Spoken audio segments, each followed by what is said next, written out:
Hi, Nick Vince here. This week's guest on the Chattering Hour is Darren Lynn Bousman, the director of such films as Saw 2, Saw 3, Saw 4, and the latest installment in the Saw franchise, Spiral.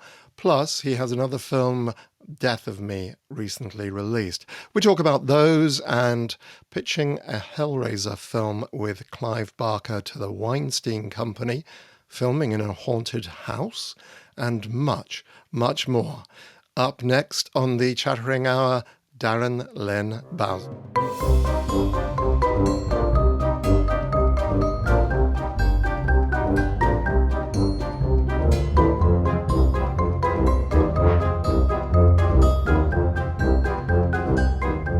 And we're back with our special guest, Darren Lynn Bousman.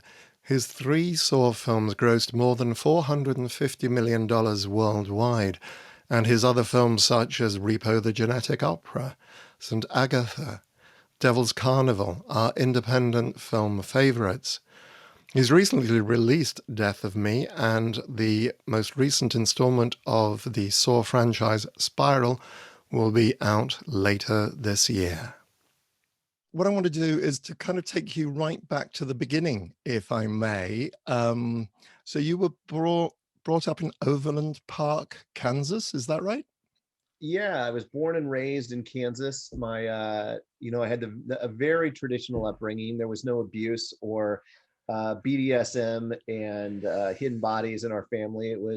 I lived in a very suburban neighborhood. My parents had 9-to-5 jobs.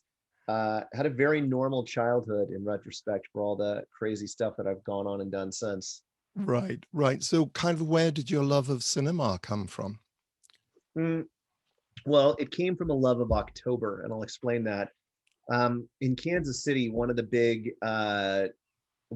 things that was a huge thing for locals was the haunted houses there. Um, when I say haunted houses, we're talking extreme, elaborate, expensive. They start making them in July, and you would wait in line 2 to 3 hours to go in these haunted houses. It would take an hour to get through. Um, and Kansas City became kind of known for them. And we had these things like this thing called the Edge of Hell, and it was a big a big Halloween event that my dad would let me invite a few friends, and we'd go downtown Kansas City and we wait in line. And then at the end of that, all the friends that I invited would come back and we'd do a sleepover and we'd watch movies. And so it became a thing that October, my dad, we'd go to Blockbuster and he would let me go in the horror section. And at that time, for those that remember Blockbuster, you only had video boxes. IMDb wasn't a thing. Really, you couldn't, Google what these movies were about. You decided if you were going to watch it based on the video boxes. And as a pre-pubescent teen, I was always drawn to Elvira, this beautiful, macabre goth woman on the cover. And she was kind of my introduction into horror because, she was very sexual and she had very, crude humor. And then she would show these, kind of movies in between her things. So I started finding that I loved those movies so much. My friends were out watching sports movies or, things like that. And I would always want to go back to the sci-fi horror fantasy. And it stemmed from Blockbuster, from getting to go there and never knowing what you were really going to get. There was thousands of movies to pick from. Some were terrible, some were not. And it became a tradition with my dad and I that every Saturday we would go to Blockbuster and we would find a movie. And, it was a crapshoot whether it was going to be good or terrible. And the older I got, even when I was a younger kid, my dad really never had restrictions on what I would watch. He kind of let me do whatever it was within reason. I saw a lot of movies probably a little too young to really grasp them. But I remember one in particular, and it's not a horror film. It's not a genre film at all. But it was the first movie I remember having an impact on me, and that was La Bamba with Lou Diamond Phillips. And I think why I didn't know the story of Richie Valens. I didn't know anything like that. So I remember we went to the theater and we saw La Bamba. And I remember being disturbed when the plane crash happened. I must have been 7 years old, 8 years old. and this plane crash happens. And I remember being like, well, they can't kill him. He's the main guy. They can't do that. My dad's like, Darren, this is a true story. So I was always affected by movies.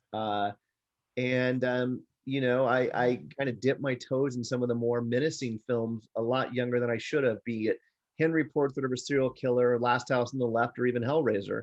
I saw them maybe 5 years too young, and so they kind of fucked with me a little bit.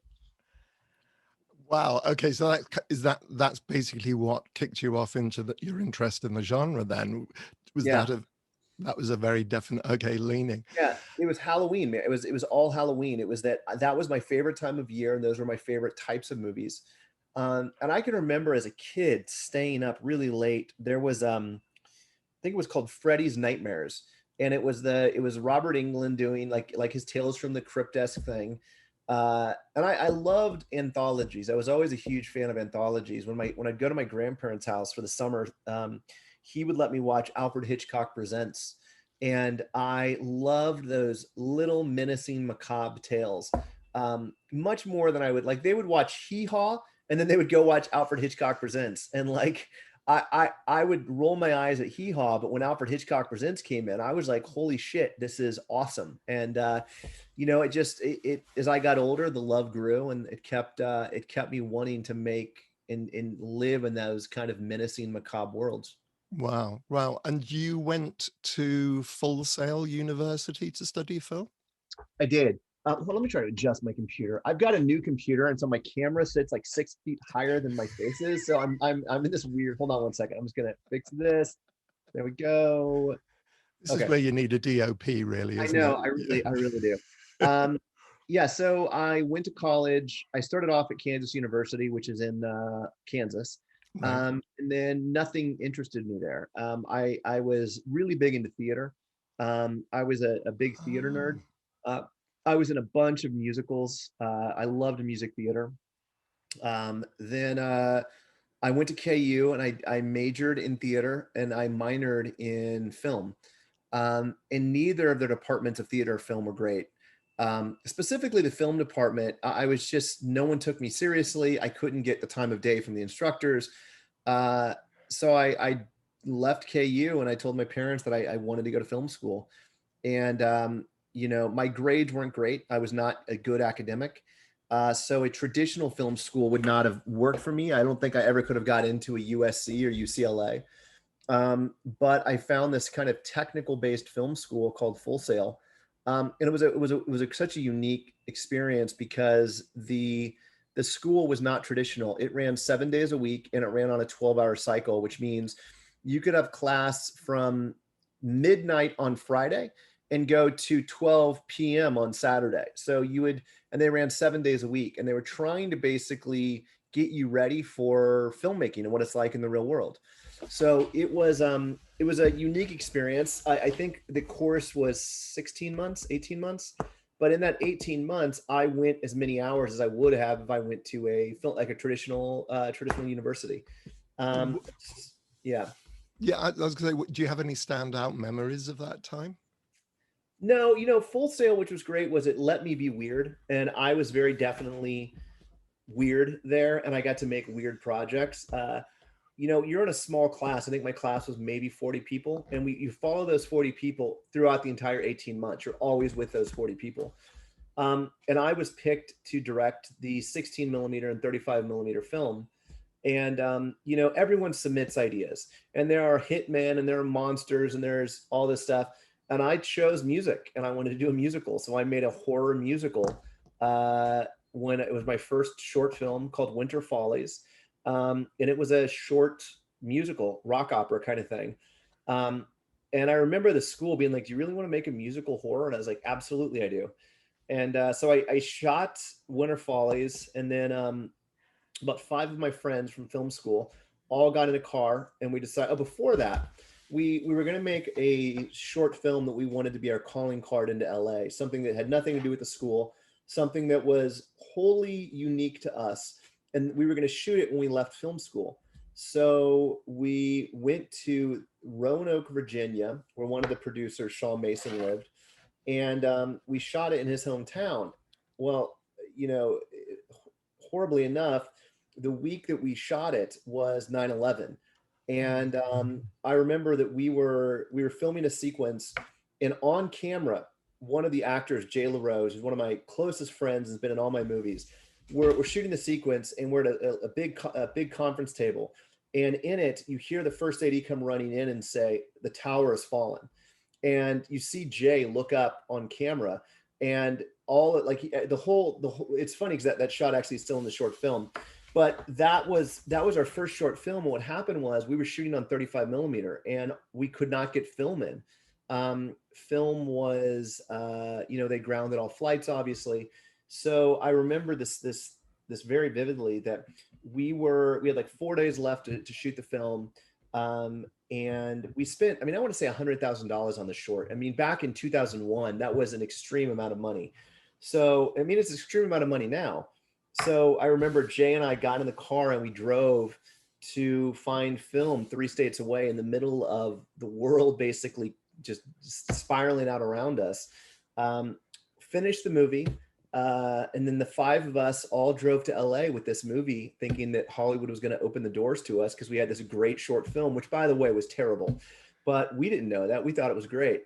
And so, yeah, that led me to late 2001, early 2002, arriving in Los Angeles. Wow. So I'd like to come back in a moment to talk about your first professional job, but what, kind of that time, who were your greatest genre film director influences, or just film director influences? I mean, very definitely Wes Craven. I would think that what interested me a lot about Wes Craven's career, I mean, I can give you the generic answer of Steven Spielberg or George Lucas or Robert Zemeckis, but I loved people that were taking risks and doing things that were crazy. So I think the first time that I remember the first time a director spoke to me, meaning that I was like, holy shit, was Julie Taymor. It was a movie called Titus with Anthony Hopkins, and it was a modern retelling of Titus. And I remember sitting in the theater and I was blown away by what I was looking at, because it had such style and panache, and it was something I'd never seen before. And I remember leaving the theater and being like, who is this? Who made this movie?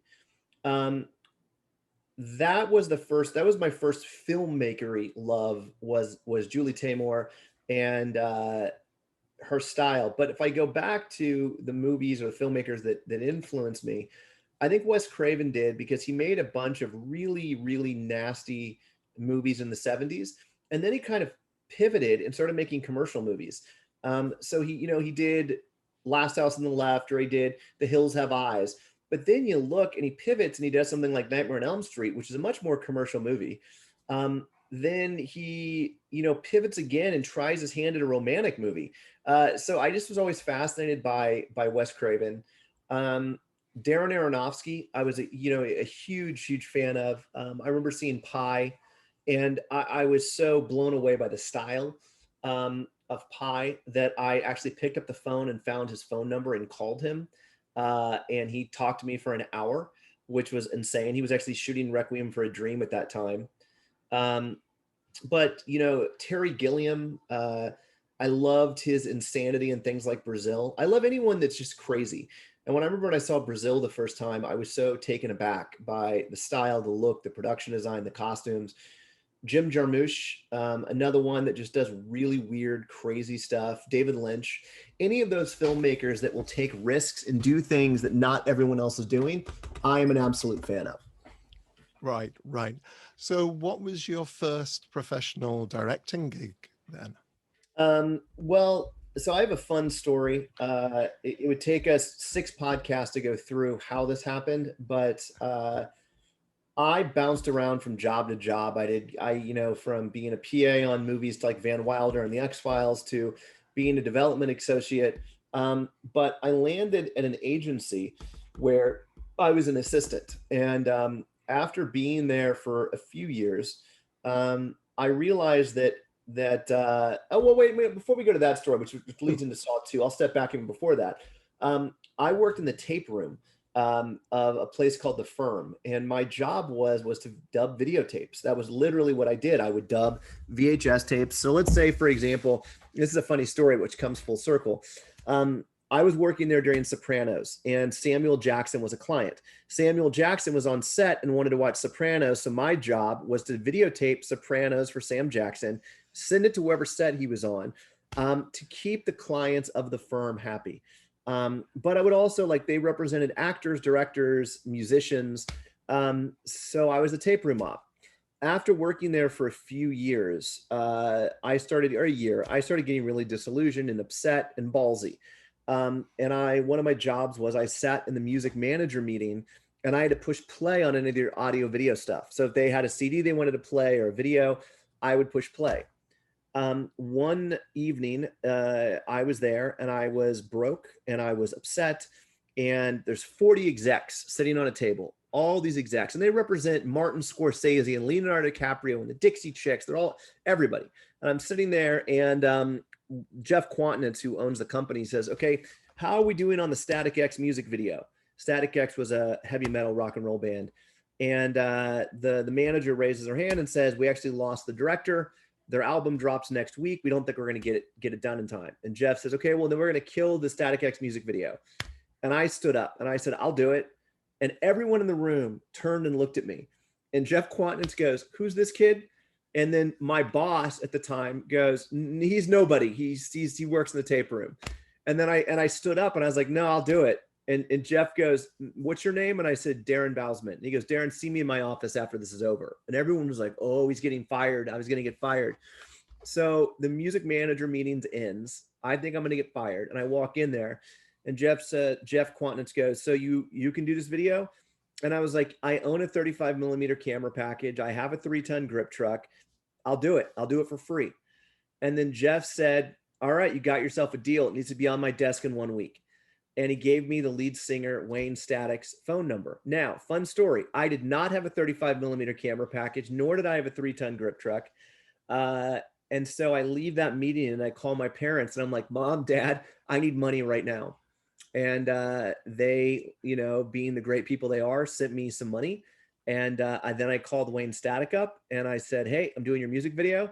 I rented a camera, I rented a truck, and we shot the video and I put it on the desk of Jeff Quantinitz a week later, and it was on Headbangers Ball on MTV a few days later. So that was my first professional real thing that actually was real. Wow. Yeah. So that's a crazy, throughout my entire career, that's kind of how it's been, that I've kind of bullshit my way into things until the bullshit became real, including right. Saw, where I manipulated and kind of stretched the truth. And then I end up getting hired, and so it's been a wild ride, to say the least. Right. Yeah. So coming back to Saw 2, this was based on a screenplay you'd written called The Desperate. Is that right? It is. So I was mentioning I was ping-ponging back and forth between a lot of jobs. I ended up starting to write, and I always thought I was going to be a writer. I never really intended to be a director. It was always I was going to write. And from when I was a little kid on, I've always written short stories, and they were always horror. I was a huge Stephen King fan.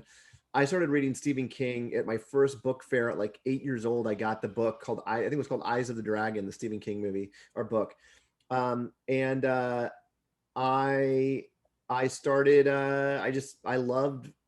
loved horror stories. So I started writing horror stories.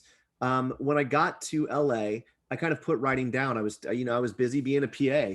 Okay. So anyway, the more I was an assistant, the more I was a PA, the more I found myself walking around with my computer, and I would just lose interest. So, I would be on a set for 12 hours and I was literally sitting there doing nothing. I would pull my little computer out and start writing. And that got me fired from a lot of jobs. I got fired from X-Files. I got fired from Van Wilder. I was fired from basically every job that I had because I was always distracted, because I always felt like I was destined for something more. And in retrospect, that was really arrogant and cocky, but that's how I felt. And so by the time that I became an assistant at APA, which was an agency, I realized that assistants controlled the town. It wasn't really the managers or the producers or the agents, it was assistants, because my job as an assistant was to read material and recommend it to the agency. If I thought it was good, I would say, strongly consider this script, strongly consider this director or writer. And then and only then would it get up to the agent or the producer or the manager. So I started reaching out to some of my friends and I said, do me a favor. I've got a script. I want to see if I can set this thing up. And I was like, would you write good coverage on the script? Well, they agreed before my script was done. So we wrote coverage on The Desperate before the script was even finished. So I remember that the script coverage went into a database and it was given strongly consider, strongly consider. And once that happened a few times, everyone in town, I don't say everyone, but a lot of managers and agents wanted to read this script called The Desperate. I wasn't finished writing it yet. So I quickly finished the script, realizing there was actual interest there. And I got a phone call one afternoon from a producer named Mark Berg. And Mark was with Mark Orenkoulis and Greg Hoffman had just completed their first movie called Saw. And they had gotten a hold of the coverage and then eventually the script. And they said, you know, we just finished a very small movie called Saw. It has a lot of what The Desperate has. It has a, you know, limited locations, major twist, very villainous serial killer. We would like to make your movie, the follow-up to Saw, as its own movie. It's going to be called The Desperate. And we would love to talk to you about selling your script to us. So at that time, no one knew who Twisted Pictures or what Saw was. So it was just a phone call. And I said, yeah, I'll do The Desperate with you guys if I can direct it. And through a course of about a month and a half of back and forth, they agreed to let me direct The Desperate. And it was going to be a $1 million movie, just like Saw was. It was going to be shot, you know, exactly like Saw on one soundstage. That was it. Around this time, though, Saw had come out in Sundance and become a huge hit. And Lionsgate said, we think this could be a franchise. We want a sequel to Saw. But at that point, there was only a few months until they would have to be in prep to get it out the next year. So they were kind of freaking out. How are we going to get a new Saw script this quickly? And then Orenkoulis, one of the producers of the Saw franchise, said, what if we turn The Desperate into Saw and just changed it up a little bit? So they did that. And at that point, I was not attached to direct Saw. I was only attached to direct The Desperate. But I, again, lied, cheated, and pleaded until I made it true. And next thing I knew, I'm, you know, a 25-year-old kid or 24 on a flight to Toronto to direct Saw 2 after never directing anything professionally in my life, outside of a couple of music videos that were mediocre at best. So yeah, The Desperate, that's how The Desperate became Saw 2. Oh, wow. Wow. So you're on this flight to Canada. What was the shooting like in that case? It was, you know, everything happened so quickly and so rapidly that, you know, it's kind of a blur. I remember showing up to LAX and one of the producers was sitting there waiting for me named Dan Hefner. And Dan Hefner said something like, it was the first time in my life I've ever flown first class. And I come in and I'm living in a studio apartment. I maybe have $20 to my name. And Dan Hefner's sitting there and he's drinking a martini at the airport. And we're in the first class lounge and he says, Darren, are you ready for your life to change? And I said, let's do it. And he goes, we're boarding. And I remember he finished the martini. We stood up and I followed him onto the plane. And I was like, what? I hope I can swear and I apologize if I can't. But I said, holy fuck, what am I doing? They're going to realize I'm a fraud. You know, the reality is I'm only as good as the people you surround me with. And they surrounded me with fantastic people, you know, great cinematographers and editors and production designers. And somehow it worked and Saw 2 was a hit. And Yeah, I believe it, you know, it kind of made 44 million more than the first one. Is that right? I don't know. It made a lot. A big number. Anyway, it was certainly. It opened number one. And I remember I got a phone call from Mark Berg on Sunday morning. And he goes, congratulations. You won't understand, but he goes, congratulations. Number one movie in America. You're doing Saw 3. And I was like, oh my God. And so I'm still living in the same studio apartment. You know, now I have like $100 to my name. I didn't make a lot of money on Saw 2 because I want to say I made scale, and at that point, I might be making this up, but I want to say it was $56,000, and then 22,000 of that goes to taxes, and I did have a lawyer and a manager. So at that point, I lose another 20%. So I think I might have had at that moment $30,000 to my name, 25,000, which that's what I was making more money at the firm. Being their music video dude. So he goes, "You're gonna come back. You're gonna do Saw 3." And at that point, I didn't realize how big Saw 2 was. It just didn't hit me because my life didn't change. I was the same. I was in the same scenarios I was eating ramen noodles. I just had a movie under my belt. And then everything kind of changed on Saw 3 because I realized the impact Saw 2 had. I realized that I was helming the second sequel of a franchise that was this huge, potential billion-dollar thing that was going to become. So yeah, we went directly into, and when I did Saw 3, I did 3 movies back to back. I did Saw 3, Saw 4, and REPO without really a break. So I left LA and I moved basically to Toronto for 3 years doing those 3 movies back to back to back. Wow. Wow. And I never, the thing is, I was posting as I was editing Saw 3. No, wrong. When I was editing Saw 4, we were prepping Repo the Genetic Opera. And so it was like I would go from editing straight into the pre-production office on another film. So it was crazy. Wow. Wow. And kind of Repo the Genetic Opera kind of folds back to your doing music videos and being interested in musicals and doing a rock horror video or film rather whilst you're at film school. Yeah. I always wanted to make musicals. I always loved it. And again, it goes back to my admiration for people like Terry Gilliam, who basically just does whatever the fuck he wants to do. He just does it. And I wanted to make a rock opera, and I wanted to put Paris Hilton in it, and I wanted to put Sarah Brightman in it, and I wanted it to be the weirdest thing anyone had ever seen. I go back to one of my favorite movies of all time is Rocky Horror Picture Show. I love it.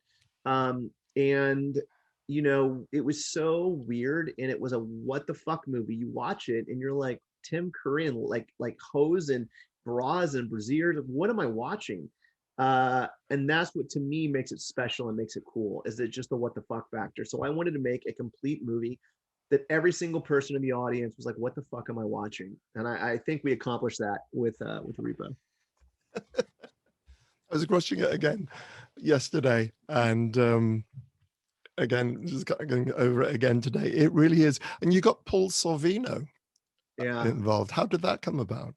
I forgot how Paul eventually got involved, but Paul's one of my favorite actor stories. We hated each other. I'm talking despised each other for the first few weeks. And it was contentious. And I remember maybe 4 days in, I tried to have him fired and replaced. And I went to the producers and I said, I cannot work with PAUL SORVINO. I cannot do it. I don't want him in this movie. I want to recast him. I want to reshoot. And I remember maybe 2 days after that, Paul went in and tried to quit. He's like, I hate this movie. I want nothing to do with this movie. And it was really bad for the first 2 weeks. And I remember that there was he has this big scene called Gold, where he has to, he's an amazing operatic singer, amazing. And we do Gold, and I could tell that he was angry. I can tell that he was upset. And it was literally, he made me nervous. My butthole would clench every time I went around him, because I was like, he's a scary, intimidating. First off, he played so well in Goodfellas and the mafioso, Dick Tracy, whatever, playing that kind of villain. And he's an intimidating guy. So I walked on eggshells around PAUL SORVINO, but we eventually made it through the movie and we started to respect each other. I had a huge amount of respect for him by the very end. And I would like to think he did for me as well. And I remember that when the edit of Repo was done, he was the very first person I called to show it to, because I knew he was going to be my toughest critic. I was like, if Paul likes the movie, then I know I have something. If he hates it, then I'm fucked. So I did a separate screening for PAUL SORVINO. It was just Paul. And I hadn't shown it to anyone, not my agents, not my managers, no one.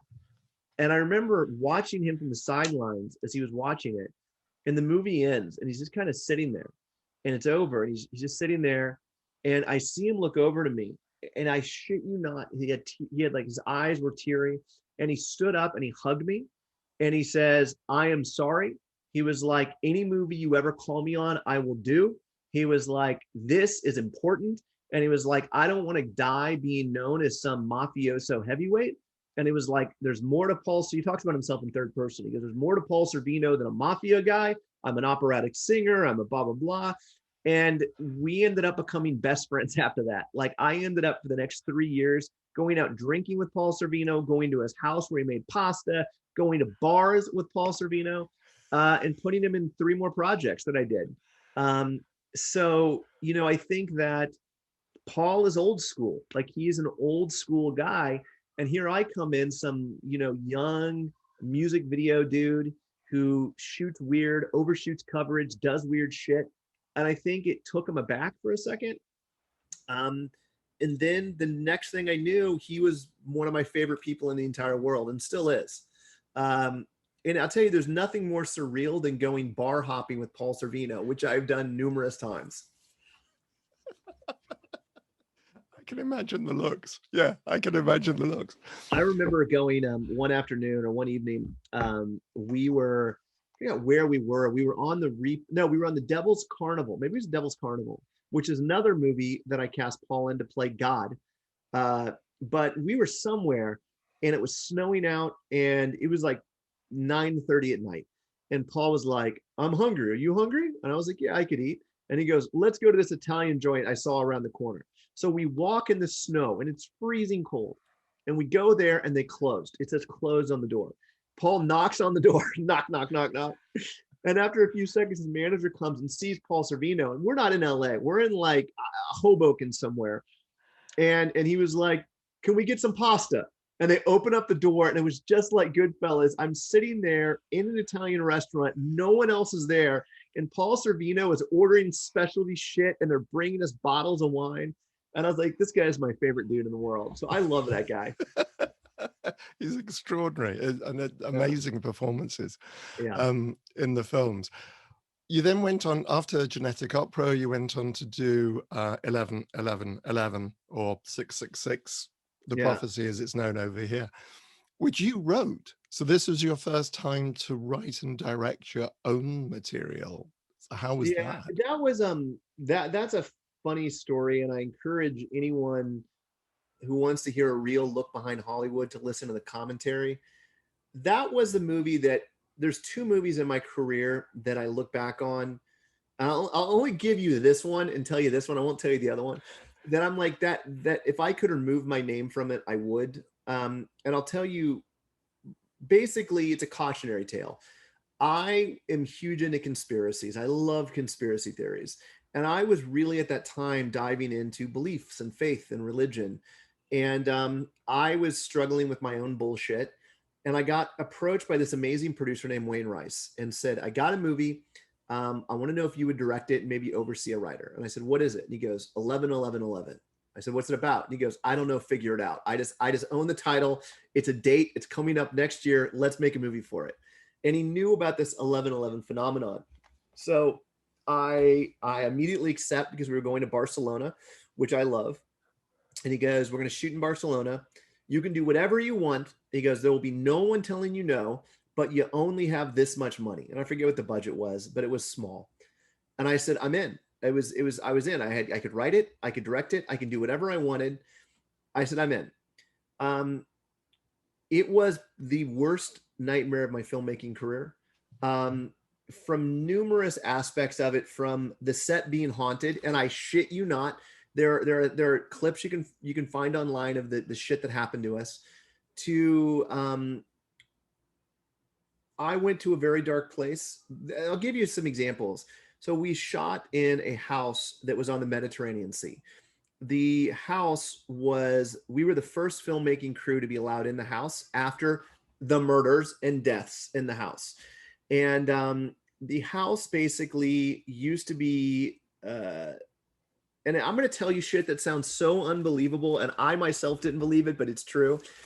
It was a Marquis owned the house back in the 1900s. The Marquis was recently separated from his wife, and he had custody of the daughter. After a few weeks of the mother not seeing the daughter, she began to come around being like, where's our daughter? He had this influence and power, and he kept her at bay until a few months passed, and he was like, something's wrong. I haven't seen my daughter. After, and this is 100 years ago, so I don't know how it happened, but eventually authorities were able to go to the house, and they found the daughter inside the wall that had been bricked up. What you found out was that the Marquis's brother accidentally killed the daughter in an accident. I don't know how that happened. Fearing that his name would be tarnished, they decided to try to hide it by putting her body in the wall. So Marquis was arrested, brother was arrested, daughter remained in the wall because they did not want to disturb the remains. So this house sat alone and empty for years and years and years and years, until a cult bought the property, and the cult is called UMO. And I encourage you guys to read about it. It's the most fascinating story in the world. UMO was a cult that kind of originated in Spain, and the belief is that these guys found a doctorate by an alien race, and this alien race basically says, you guys are heading for damnation. Follow these things to recorrect all the wrongs that you've done. So long story short, this kind of spread throughout Spain and in Europe, this cult of UMO. And then after a few years, they started doing blood rituals. Then they started doing sacrifices, and people started to die at the hands of UMO. And UMO has a very prevalent symbol, which is this weird H. And long story short, we go to the house for the first time, and the first walkthrough, it's weird. There's no furniture, but there's candles everywhere, and there are these H's everywhere. And I don't know what the fuck it is. And I'm like, what are these H's? But no one in the production would touch it. They were like, we don't touch those. We can't disturb them. And that led us into researching UMO and what it was. That house was a hotbed for UMO activity. Now, if you read about UMO, it's crazy. Sacrifices, deaths, ritualistic murders. Then all of a sudden, the two guys that purported that they talked to this alien race comes forward and says, it's all fake. We did this as a goof to show that anyone could create a religion. None of it's real. But at that point, UMO had spread so fast and so far, they couldn't stop it. So even though the cult was fake and completely made up, or the belief behind the cult was made up, it had spread so far and so fast. So we are in and shooting in this house that before that was the sanctuary of UMO. So much weird, crazy, unexplainable, terrible shit happened when filming that I started to lose my mind a little bit. I mean, and it's nothing that I can point out to you right now and you'll be like, oh, that makes sense. It's small things, but like injuries that would occur on set, people getting pushed down the staircase, broken bones, hallucinations. And there's a documentary that I think you can still find it on YouTube, where you can see some of the stuff we went through. So I had that going on while we were filming it, and I got too wrapped up in this bullshit, number one. But long story short, we finished the movie. I'm proud of the movie. I think it's good. It's slow.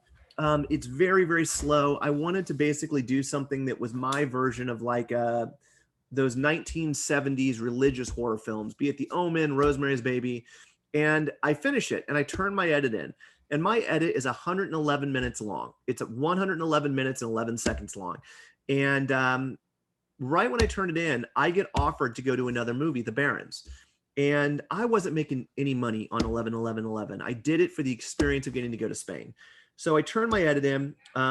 It gets sold to this company, I think called Big Sky. And I said, guys, listen, I have an opportunity to go make this movie with Stephen Moyer. Can I leave? And they said, yeah, you're totally fine. We have a couple of little changes we want to do to the movie, but we'll keep you involved. And I said, no problem. Like what happens on any film, I became so embroiled in whatever I'm working on. So I'm making The Barons while they're re-editing and retooling. And I don't keep up with what they're doing until they send me the final edit. And I see the email that says final edit. And I decide to sit down and watch it that I've been putting off. When I pushed play, I think the movie is 72 minutes now or something. They cut out 30 minutes. A tear fell down my cheek because it had no bearing to the original movie that I made. It didn't look the same. It was faster. It was more cutty. It just made no sense to me. And I got sad and I went into this depression about that's not me. That's not my movie. That is not what I made. And it was my fault completely because I stepped away from the movie. I shouldn't have done that. I should have turned down the Barons and stayed on that movie. I didn't do it. So I blame no one but myself. But it's a hard movie for me to sit back and watch because I can't justify a lot of what happens in it because I never would have done that. And I'm like, oh, that. So it's one of those movies that to me, I learned a lot about myself on, about filmmaking on, about what not to do when you take on a movie. So it's my experience on 11. Now, funny story. 11, 11, 11, I probably have made more money on than any of my other movies combined because it did well internationally. It did well, all over because it was released on 11, 11, 11. And since I was a writer and director on it, I made more money in residuals and all that than most any other movie I've done. So a movie that I'm the most critical of is probably the one that was the biggest financial hit for me personally. Yeah. Welcome to Hollywood. Yeah, I know.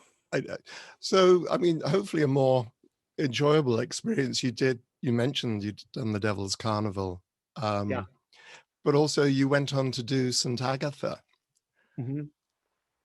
Hopefully that was a better experience. Oh yeah. I loved St. Agatha is one of my favorite of my movies for numerous reasons. One of my favorite things about St. Agatha is I got to work with my friends. So one of the things I love about filmmaking is my at least my career is that I have been able to work with people that I like, and no one forces people onto me. So I had just finished this very large scale immersive thing, which we can talk about later, called the Tension Experience. And it was a live action game that you could take place in Los Angeles that we employed almost 100 actors. And it took place in the real world. I met some of the most incredible talent that I've ever worked with. This girl named Sabrina Kern, who was a recent transplant from Switzerland.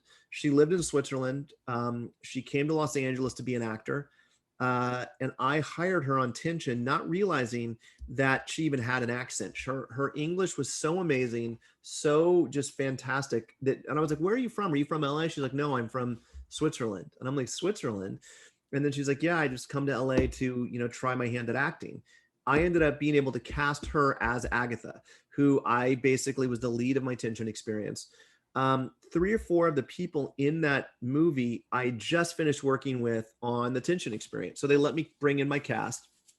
Carolyn Hennessy, who plays Mother Superior, is one of the meanest villains that I absolutely love in the world. She is so fantastic, and getting to work with her and watch her chew the scenery in the most amazing way is just fantastic. So yeah, I loved my experience on St. Agatha. And I think the other thing about St. Agatha, which is exciting to me, is, we made that movie on a nickel. Like that movie was made for literally no money. And I think that we were able to do something really clever and cool. And again, it furthers my love for religious horror. I think that's my favorite genre is, any movie that deals with religion, damnation, hell. So much so, a fun fact that I was attached to the remake for Hellraiser for years. That in fact, I got to go to Clive's house and sit down with Clive and, talk about, he had an amazing take. This is a story I don't talk about much, but Clive and I sat down and we were hired. This is back in 2006, maybe 2007. I had just finished Saw 3 or 4, and I signed a 3-picture deal with the Weinstein Company. And, they tried to attach me to a bunch of remakes. And those remakes ranged from Scanners to Children of the Corn to Hellraiser. And of all the ones they tried to attach me to, Hellraiser was my absolute favorite. I was like, I want to do Hellraiser. And I'll only do it if I get the blessing of the creator. I wanted Clive to sign off and say yes. So they set me up with a meeting with Clive. We sat down. He pitched me what he thought. I was like, I'm in. I'm 1,000% in. And we went off and he came up with this amazing concept. And then we went back to pitch it to Bob Weinstein, who at that point ran Dimension. And I remember sitting in the room and looking at this legend of horror pitching this idea. And Bob sat there with his arms crossed, a smug look on his face, and he goes, "No, no, no. I want titties. I want shower scenes. I want Pinhead in a college. That sells." And then I looked at Clive and I realized it was dead. There was no Hellraiser happening anytime soon. So that was the end of my time on Hellraiser. Right. So I remember he literally said he wanted it set in a college, in a sorority, and something like that. But so I don't even know how I got into talking about Hellraiser. Oh, my love of religious-based horror films. That was it. Yeah, no, absolutely. Yeah, and I have to agree with you. Carolyn Hennessy is just, I saw St. Agatha at Fright Fest in London a couple of years ago. I remember just sitting there going, oh. Yeah, she is, I think she's in my next movie as well, which I'm really excited about. I have a movie coming up called Tension, which is based on my Tension experience, which I was supposed to film in April, and then it got pushed to July, and then it got pushed to October, and it's continually pushed again and again and again due to COVID. But yeah, she's in that as well. She is fantastic and one of the greatest villainous characters, and funny as well, that I've had the pleasure of working with. Right. Well, we'll come back to Tension properly, but I don't want to skip over a couple of other projects you've been working on. One which did come out recently, and that's Death of Me. Yeah. Could you tell us a little bit about that? Yeah, that was probably the hardest movie that I've ever worked on, for numerous reasons. I always have a fun story that goes with my films, whether it be The Haunting, which 11/11/11, the story that goes with The Death of Me was I got contacted by these two producers who I'm huge fans of, David Tish and Lee Nelson, who run this company called EMA. And for years, we've been looking to try to find a movie to do together. And they came to me and said, "Hey, we've got this movie. It's called Death of Me. The script needs a rewrite, but just take a read of it." So I read the script, and it was a voodoo-based movie. And I said, I dig the premise, but I don't know if we can do voodoo. I've seen it done so many times and done well. At around that same time, we realized that we were very limited to the locations that we could film in. And originally we were going to film it in Hawaii, and then Hawaii became too expensive, so we had to go to Thailand. And so if you're doing a movie in Thailand, you can't make it about voodoo. I don't think it would have worked. So we said, how do we make it more unique and centered on the island itself? So a huge rewrite took place. We took voodoo out. We made this own kind of mythological religion up. And we were supposed to go film it. And I was going over to Location Scout. And so the idea was I was going to go Location Scout. I was going to come back home, and then I was going to go back there for good. Well, I never came back home. After that first time I went out there, I had a toothache when I about 4 days before I was supposed to leave. And I went to see the dentist, and I said, I've got my tooth hurts. I took an x-ray, and they said, "Oh, you have an infected root canal. That tooth should probably come out." And I was like, "I'm about to go to Thailand." And I was like, "I'm sorry, I'm scared about getting my tooth pulled out. I'm about to go to Thailand." And they said, "Yeah, what we should do is we should give you some antibiotics. And when you get back, we should remove this thing." And I said, "Okay, totally fine." I get on the flight, I go to Thailand, and I never came back, never got the tooth removed. So when I'm out there, my pain that I have in the side of my mouth is so insane. It is so ridiculous. And I am now on antibiotics, and I'm not on antibiotics for 1 month or 2 months. I'm on antibiotics for 3 straight months. In this time of being out there, I got sick, and I got a parasite. I ended up losing 18 pounds in about 5-day period of, it was coming out both ends. It was a horror movie in of itself. While we were filming this movie that is set at the hottest month in all of Thailand, which the conditions were so intense because of dengue fever that we would have to dress basically like winter. You'd have to wear a long sleeve shirt, long sleeve pants, long like boots. So it's 100 and some degrees. I have a tooth infection that I can't even think straight. And I have a parasite. And we shot the movie in like 2 days. The movie was shot so rapidly. So it was a horrendous experience of shooting the movie. I love the producers on this movie, and I felt so bad because it was such an intense experience.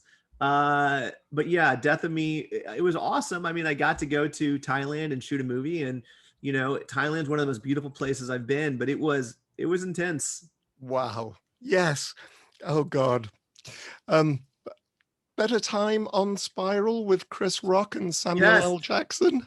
Loved Spiral. Spiral was, you know, I can't say how great Spiral was. You know, I was in it's such a turning point. So I made Death of Me 3 years ago, almost 3 years ago. Right. And it just took forever for it to come out. The thing which made Spiral so unique, I was in New York and I was about to move to New York. I got an opportunity to direct a immersive experience on Broadway, and that's like my dream.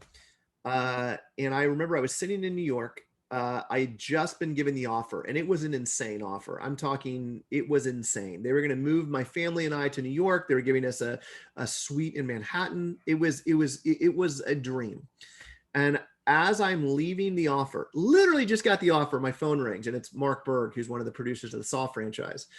And I was almost done with movie making. I just had a couple of bad experiences with distribution and no one seeing the films that I just become disillusioned. And Mark calls me and goes, "Where are you?" And I said, "I'm in New York." And he says, "When will you be back in LA?" And I said, "I might be moving here, Mark." And he said, "I need you back in LA right now." And I said, I can't, I'm here. And he says, "Darren, you need to get back on a flight. You need to get back in LA right now. You need to meet with someone." And I said, and at that point, I don't know if he told me it was Saw yet, like it was a Saw movie. And I said, "Who am I meeting with?" And he goes, "You're meeting with Chris Rock tomorrow." And I was like, "Excuse me?" And he goes, "Chris Rock tomorrow. You're meeting with him, Mark, him and Oren and I." I quickly book a flight to LA, and he sends me the script on the plane. The script was not called Saw. In fact, it was very not Saw at all. And I read this script and I was like, "Holy shit, this is great. Like, this is a great script." I land, I quickly shower, and I go meet Chris. And I mean, I was kind of starstruck. Like, he is awesome. And I sit down and we talk about him coming on to do a Saw-like movie, and said, you know, I love Saw 2. He goes, "I love Saw 3. And he's like, "I want to talk to you." And so we talked. And at the end of the meeting, he said to Mark and Oren, "That's the guy. He's directing it." And so about a week later, they got Samuel L. Jackson. And I turned down the New York thing and went back into the Saw universe, which was the one of the best experiences of my filmmaking career. It could not have been. It was great. Oh, wow. Wow. That is good. Yeah. And I like to end this on this high note before we come back to talk a little bit more about tension. So you were talking about this immersive experience. Yeah. Yeah. So I've had a very unique career, and the fact that I've gone from directing huge franchises like the Saw franchise to making weird rock operas, to leaving and going to Japan and shooting a Japanese TV series. I've always loved theater. Theater is a passion of mine. But my thing is, I want to figure out how to make theater more personal, how to make theater involve the audience. So, you know, the problem for me with movies and a lot of theater is it's passive. You are watching a screen and you're watching flickering images. How do you make it so the audience is critical to the narrative? So we devised this idea of writing a very complex script with multiple scenarios that could happen and tailoring it to each audience member as much as humanly possible. And so the tension experience was the first of these that we did, which was outrageously expensive to put together. And we ended up employing over 100 people, actors, and we tailored the experience to you, and it took place in the real world. And what I mean by that is, if you signed up for this, you would be screwed with at your own home. We would come to your house. We would come to your place of work, and you never knew where the line was of what's real and what is not real. You never knew. And so we told this story. It's a murder mystery that took place over 9 months. Had a few hundred people at that time that were in what's called the ARG, and the ARG is where things would take place at your own environment. Then once the ARG ended, we opened it up to everyone, and the tickets were expensive. They were about $125, and you were able to come to the warehouse that we had constructed 25 sets, and it was a 3-hour experience where you chose your own path. Your actions of who you talked to, who you didn't talk to, led you on your own unique journey. And there's no way to really describe it. It sounds like a haunted house, but it absolutely wasn't. There was no one that jumped out at you. There was no masks. There was no fake blood. It wasn't like that. It was a psychological torture, is the only thing I can say. And, you know, I knew we had something pretty early on. We basically, very early on, we started filming all the experiences. And at the end of every show, we would see anywhere from 5 to 10 grown men weeping, just crying, and not crying out of fear, not crying out of that, because it's emotional. It's an emotional thing. We then started seeing people buy second and third, fourth tickets to it. And these tickets were not cheap, as I mentioned. So you're basically having people, you know, coming again and again and again and again to this experience. And we did that. And then every year since then, we've done another one. Most recently, I just completed something called One Day Die, which is an online immersive experience. And what I mean on that, which is great, is because you would have to have lived in Los Angeles to be able to see the tension experience. But with this, no, you were able to take place online. And that is, you would sign up. Tickets were, again, like $140. We would send you a box in the mail. You were instructed you cannot open the box until the show begins. You would log on to a Zoom-like site. It was not Zoom, but it's a Zoom-like site. And you got to explore 7 different rooms. However you wanted to, you could scroll between rooms. It all was live. We had actors, and you interacted with the actors and tried to solve this mystery, but the mystery was contained in the box that you had. And so the box was a puzzle box. Basically, you would open it up, and it was occult memorabilia, but every piece of occult memorabilia had dual purposes. So like an example, you would get a piece of paper and you would read the paper, but then you would learn if you submerged it in water, for example, it had a hidden message on it. You would find something, if you lit it on fire, this other thing would happen. So it was a very big, dense, sprawling experience that took place completely online. Wow. Yeah. And you were doing this year or last year? This just happened. We just wrapped it 2 weeks ago. Perfect timing amongst all the chaos. It was. Wow. So that was my last year. Wow. That's extraordinary. Okay, well, we're almost at the end of our time. And before I let you go, I'd just like to ask you some questions, which I refer to as the luggage in the crypt. Go ahead. So thinking about what you'd take into the crypt with you for your next life, which film would you take? Of one of my own or someone else's movie? It could be one of your own if you wish, but someone else's, whichever one you'd like to, you know, be watching whilst you're in your crypt, basically. Well, I'll go through a movie that I revisit again and again and again. Is Rosemary's Baby. I have 2 that I watch again and again and again, which I think are my biggest inspirations as a filmmaker, is Eyes Wide Shut and Rosemary's Baby. Those are 2 films that just get under my skin and unnerve me. Yet I think the acting is amazing. The production value is amazing. Everything about those movies just work for me. So I think those 2 movies are probably the ones that I will revisit the most. Now, if you want to get kind of kitschy with it, Rocky Horror Picture Show or Jesus Christ Superstar. Those two are hands down my favorite go-to. I'll watch those movies once a week. I'm not even joking. Wow. Funnily enough, I Yeah. watched Jesus Christ Superstar recently, and in fact, I think it was chosen by one of my previous guests. I can't remember, or it was mentioned certainly during one of the previous interviews. It's Well, that's what Jesus Christ Superstar, it holds such a special place for me. It was the movie that made me want to make rock operas. And then to be able to work with Ted Neely in The Devil's Carnival 2, and Ted Neely was Jesus in Jesus Christ Superstar, who then brought with him Barry Dennen, who Barry Dennen played Pontius Pilate in Jesus Christ Superstar. So they were both in my last musical that I directed, which it was the highlight of my directing career, getting to work with these two icons of not only cinema, but music theater. Just, I was a geek. So, and by the way, I had Barry Bostwick in my last musical, which Barry Bostwick being Brad in Rocky Horror Picture Show. So that was another just great thing. extraordinary cast. What about a book? Ooh. So, what's funny is I probably in the last 20 years have read one book, but in the last 2 months, I've got back into reading and I'm reading insane amounts of stuff. So, okay.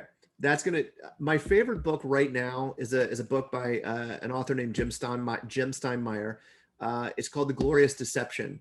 And it's a true story of basically the world of magic in the early 1900s, basically dealing with one particular magician who convinced the world that he was something he was not. He basically played this Chinese conjurer, but it was actually a Westerner.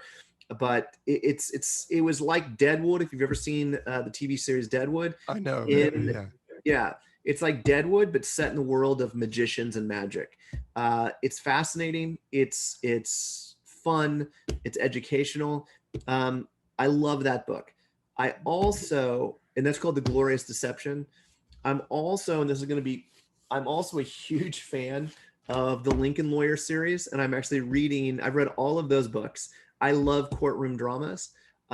So I'm reading the most current Lincoln Lawyer novel right now. So I don't know, either a good courtroom drama or a book on magic. And it's funny, you can't see on the other side of me. I've started collecting all of these old magic books, like from like the early, let me see, it's like the early 1900s. Oh, wow. Yeah, like old magic books. I just love sleight of hand things, and I love how to implement sleight of hand in your daily life, and in cinema as well, and movie making, how to actually do things practically as opposed to relying on visual effects. Oh, wow. Okay, well, yes, I can. Dunning's Encyclopedia of Magic, I think I still have from the 1960s, somewhere around, because I remember getting this huge, great thing and going, oh, this is amazing stuff. What about an album? Now, I know you're a big music lover. Yeah. Ooh. Well, no, I was gonna say it's hard. It's not hard. It's Jesus Christ Superstar.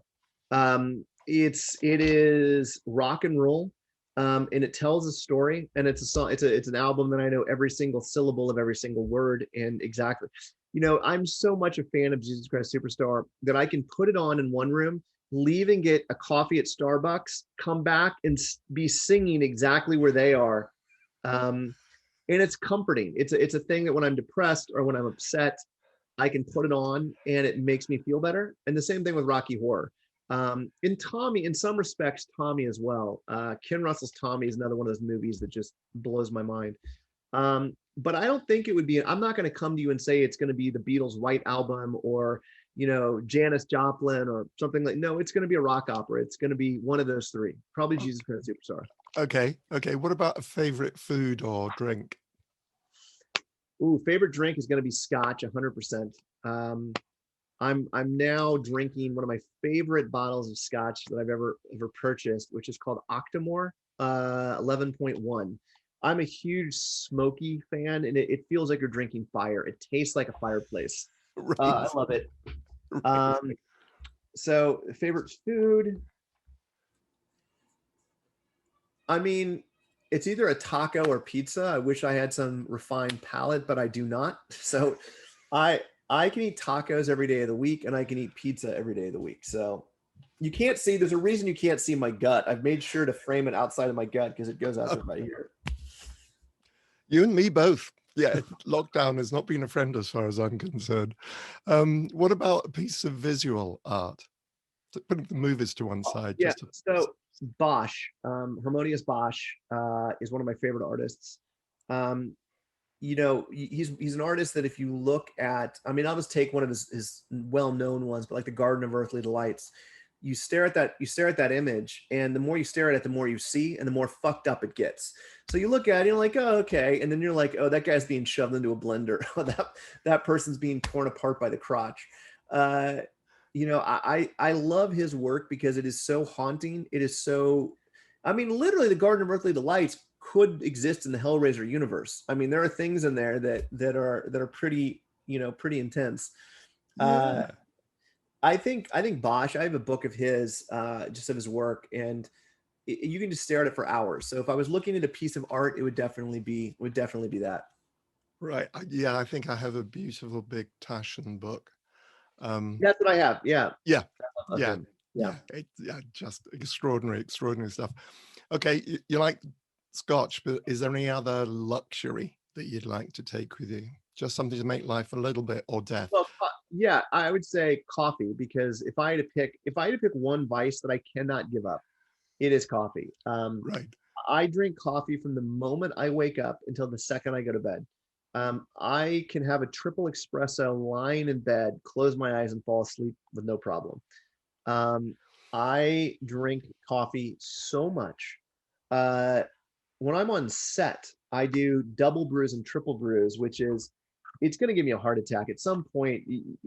They're going to be replaying this episode because I've died and had a heart attack. But like I will like you brew it, and then after it's brewed, you rebrew it over new grinds, and then rebrew it again until you literally have mud. It's just black. I love coffee, and that's one of my favorite things to do when I go to a new city is seek out their best coffee. So I'm not a fan of going to Starbucks or, you know, Coffee Bean and Tea Leaf. I will go find the best small coffee house wherever we are and find that perfect cup of coffee. So if I had to bring a luxury with me, it's coffee. Okay. I've got the aroma of coffee in my head now. Yeah. I can. We'll know where your crypt is because it's the one that's just got the coffee steaming out of it. Darren, thank you so much. This has been so much fun. Thank you so much for having me on. Okay, well, take care. And have a safe rest of 2020, and hopefully 2021 will be a better year. Yeah, absolutely. Take care. All right, bye. Bye. Thank you again to Darren Lynn Bousman. What a charming and talented man he is. And thank you for joining us. Join me next time on the Chattering Hour, and until then, be safe and well.